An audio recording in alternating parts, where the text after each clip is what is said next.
Good evening. Today is June 3rd, and this is The View with Catherine Chang. Today's topics are the exposure of WHO recording file and behind the U.S. protest. First, I want to talk about the exposure of WHO recording file. WHO has deep throat too.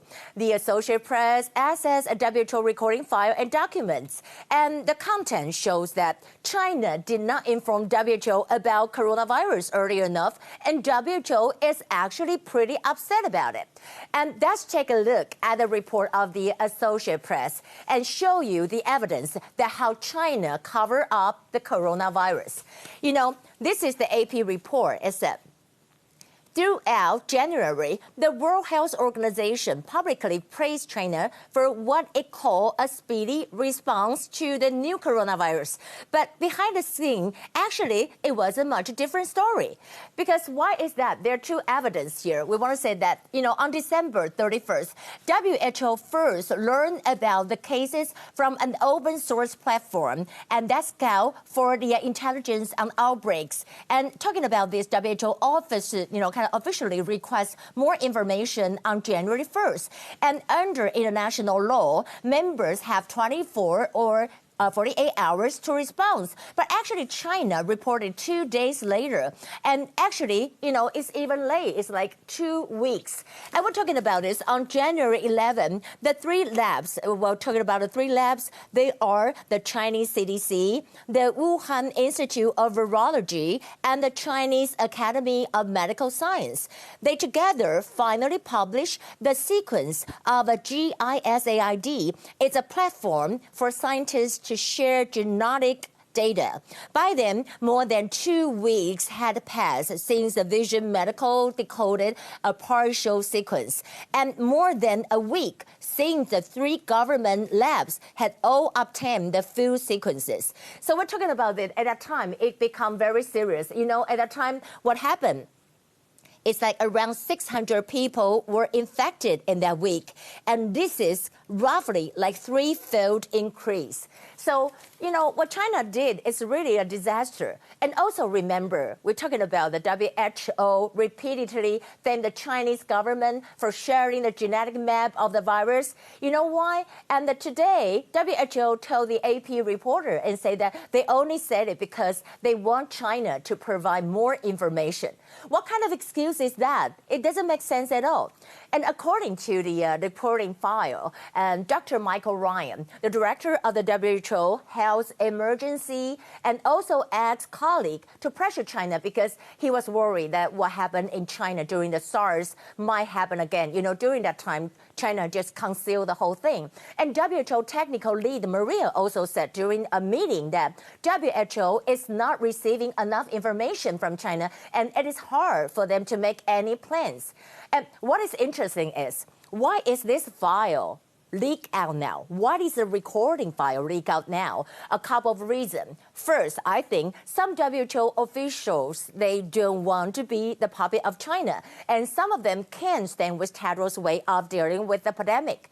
And second, because the kind of investigation for the origins of the virus is about to start, they don't want to be a scapegoat. And third, United States wants to withdraw from the WHO. And I think WHO broke into two parties. And one is pro-China, the other is pro-United States. Therefore, what I call the deep throat decided to tell the truth to the public. And second, I was talking about behind the U.S. protests. And about this topic, we said that everyone wants to ask, during this protest, is China manipulating behind the scene? Why do I say that? Because a Taiwanese fan page posts a screenshot of a conversation. And the chat is kind of like for Chinese officials in Washington, D.C. And the chat shows that they plan to run after destruction, and that so-called Zhang Wuguan, Officer Zhang, was there too. And who is Officer Zhang? Is he from the Chinese embassy? I want to know the answer. Here are the top stories. Today, we have 0 confirmed cases. And the issue we're talking about, Black Lives Matter, is still burning hot. But it is kind of touching to see how National Guard troops take a knee when, protesters and ask for peace. A Los Angeles resident, her name is Emma, she tweeted. She said that law enforcement was not entirely peaceful, but protests were. I got to view incredibly powerful black men and women speak with the law enforcement, including this moment from my balcony where the National Guard took a knee with them. The people are peaceful. And U.S. President Donald Trump is still seeking a way to stop the violence, but in a pretty hard way. And he tweeted, D.C. has no problems last night. Many arrests. And great job done by all. Overwhelming force dominations like whites. Minneapolis was great. And he quote, "Thank you, President Trump." Well, I can't believe that, he really say that in the tweet. That is really weird. And Hong Kong action star Jackie Chan, Chenglong, backed China's security law for Hong Kong. Well, I'm not surprised because he is a member of the Chinese People's Political Consultative Committee. And he said, "We fully understand the importance of safeguarding national security for Hong Kong and support the decision of the National People's Congress on Hong Kong's national security law." I remember he also said something like that, 2009. That's what he said. He said, "If you're too free, you're like the way Hong Kong is now, and it's very chaotic. Taiwan is also chaotic. I'm gradually beginning to feel that, we Chinese need to be controlled." I'm surprised that he said that.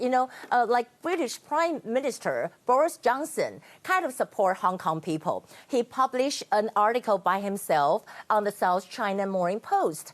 And he wrote, "For Hong Kongers feeling for their way of life, Britain kind of will provide an alternative. And this kind of alternative is for Hong Kongers feeling for their way of life. And that what the United States and talking about this, and also the UK is prepared to change its immigration rules in Beijing is possible case kind of a national security law on Hong Kong." And talking about that, we're talking about the Taiwan issue. Harvard University political science professor Graham Allison thinks that Taiwan is imminent danger of Chinese. And he said Taiwan is in a dangerous position. And also that the only reason it has not been attacked by Beijing is because of the CCP, Chinese Communist Party's uncertainty regarding the global community's response. He's saying that how international leaders react to Beijing's tightening grip on Hong Kong would give a preview of Taiwan's future. And also, speaking of what's the attitude of Taiwanese toward Chinese government, according to the China Impact Survey, 73% of the respondents said that they disagree with the statement that the Chinese government is a friend of Taiwan's. Last year, only 58% disagree. AIT Director Christensen also talked about U.S. attitude toward Taiwan. He said, United States has always fought to increase Taiwan's international space. But at the same time, information exchange between Taiwan and the world should not be arbitrarily determined by the leadership of international organizations. So that means that Taiwan still, can fight on and move on to the international society. And that will be the view for today. I'm Catherine Chang. You have a nice night. I'll see you tomorrow.